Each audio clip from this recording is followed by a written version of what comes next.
Hi hello എല്ലാവർക്കും നമസ്കാരം. അടുത്ത വീഡിയോയിലേക്ക് എല്ലാവർക്കും സ്വാഗതം. അപ്പോൾ ഇനി നമുക്ക് സമയം കളയാതെ തന്നെ വീഡിയോയിലേക്ക് പോകാം. ഇന്ന് നമുക്ക് ഏത്തപ്പഴം കൊണ്ട് ബ്രേക്ക്ഫാസ്റ്റായിട്ടും ഈവനിങ് സ്നാക്സായിട്ടും ഒരു പലഹാരം തയ്യാറാക്കി നോക്കാം. റവയും ഏത്തപ്പഴവും കൊണ്ടാണ് ഈ പലഹാരം തയ്യാറാക്കിയെടുക്കുന്നത്. ആദ്യം നമുക്ക് ഈ ഏത്തപ്പഴത്തിൻ്റെ തൊലി ഒന്ന് കളഞ്ഞ് ഒന്ന് മിക്സിയിൽ അരച്ചെടുക്കാം. വളരെ ഈസി ആയിട്ടുള്ള ഒരു റെസിപ്പിയാണ്, ഇത്തിരി പണിയൊന്നുമില്ല.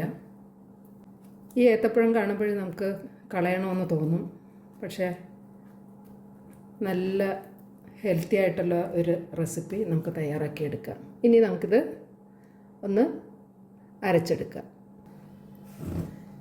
ഏത്തപ്പഴം അരച്ചെടുത്തിട്ടുണ്ട്. ഇനി ഇതൊരു ബൗളിലേക്ക് ഒഴിച്ചു കൊടുക്കാം.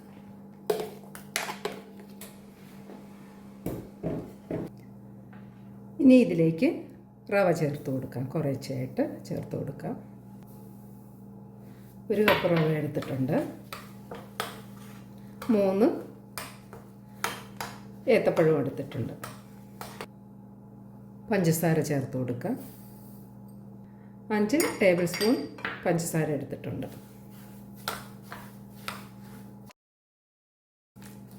നമുക്ക് ഇനി ഇതിലേക്ക് ഇച്ചിരി പാലൊഴിച്ച് കൊടുക്കാം. വെള്ളം ഒഴിക്കണ്ട, ആ ജാറ് കഴുകി എടുക്കാം. ഇതിലേക്ക് കുറച്ച് പാലൊഴിച്ച് കൊടുക്കാം.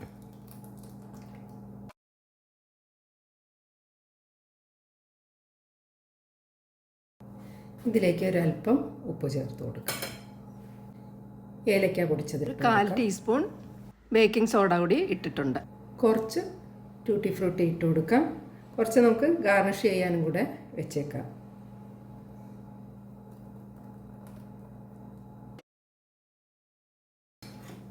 കുറച്ച് തിക്കാണ്, ഇച്ചിരി പാലും കൂടെ ഒഴിച്ചു കൊടുക്കാം. ഇത് കുറച്ച് സമയം ഇത്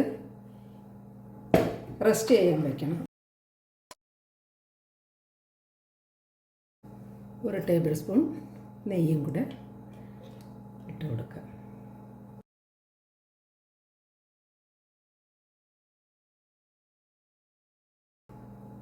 ഇനി ഇത് കുറച്ച് നേരം ഒന്ന് റെസ്റ്റ് ചെയ്യാൻ വയ്ക്കാം.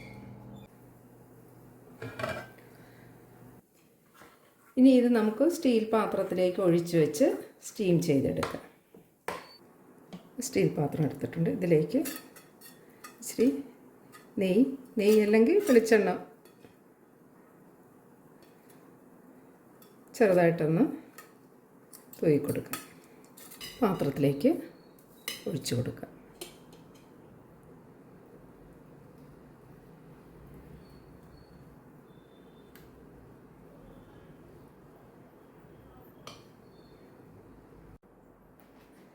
ഇനി ഇതിലേക്ക് നമുക്ക് അല്പം ടൂട്ടി ഫ്രൂട്ടി ഇട്ട് കൊടുക്കാം.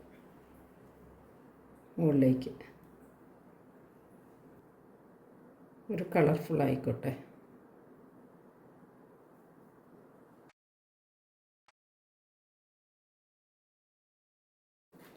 ഇനി ഇത് നമുക്ക് സ്റ്റീം ചെയ്തെടുക്കാം. അപ്പോൾ ഈ അപ്പച്ചമ്പിനകത്ത് വെച്ച് നമുക്കിതൊന്ന് സ്റ്റീം ചെയ്തെടുക്കാം.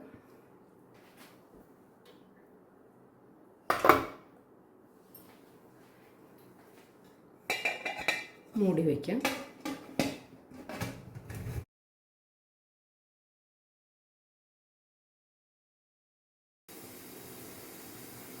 ഇനി ഇതൊന്ന് വെന്തോന്ന് നമുക്ക് തുറന്ന് നോക്കാം. അപ്പോൾ ഏത്തപ്പഴവും റവയും കൊണ്ടുള്ള അപ്പം റെഡി ആയിട്ടുണ്ട്. ഇനി നമുക്കിതൊന്ന് കട്ട് ചെയ്തെടുക്കാം. അപ്പോൾ എല്ലാവരും ഇതൊന്ന് ട്രൈ ചെയ്ത് നോക്കുക. വീഡിയോ ഇഷ്ടപ്പെടുകയാണെങ്കിൽ ലൈക്ക് ചെയ്യുക, ഷെയർ ചെയ്യുക. പിന്നെ ആദ്യമായിട്ടാണ് എൻ്റെ ചാനൽ കാണുന്നതെങ്കിൽ ഒന്ന് സബ്സ്ക്രൈബ് ചെയ്ത് സപ്പോർട്ട് ചെയ്യുക. Thank you.